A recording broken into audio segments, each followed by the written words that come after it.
গতকাল ভোট দিয়ে আমার তো শুভ কাজ।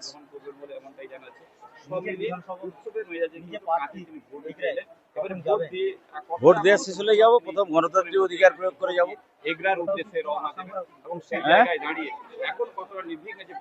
বিচ্ছিন্ন করে দেয় এ হতে পারে। আর দ্বিতীয় হচ্ছে ব্যাকআপ যদি 5 মিনিটের মধ্যে না আসে, সার্ভিলেন্স ক্যামেরা কাজ করবে না। আর কিছু কিছু জায়গায় খবর পাওয়া যাচ্ছে যে শাসক দলের লোকেরা দোকানপাটে বসে নকল ইভিএম নিয়ে দেখাচ্ছে।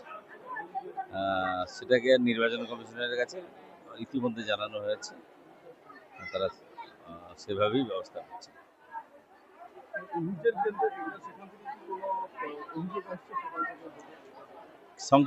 বিক্ষিপ্ত অভিযোগ এসছে, কিন্তু দেখা যাক কি হয়। হ্যাঁ, একটা বুথে হয়েছে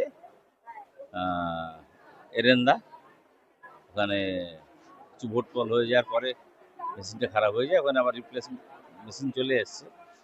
এখনো পর্যন্ত আর মেশিন খারাপের বেশি কোনো খবর নেই। স্বাভাবিক, গতবারে পৌরসভা ভোট দিতে পারেনি, তাই মানুষ উচ্ছ্বাসে এসছে।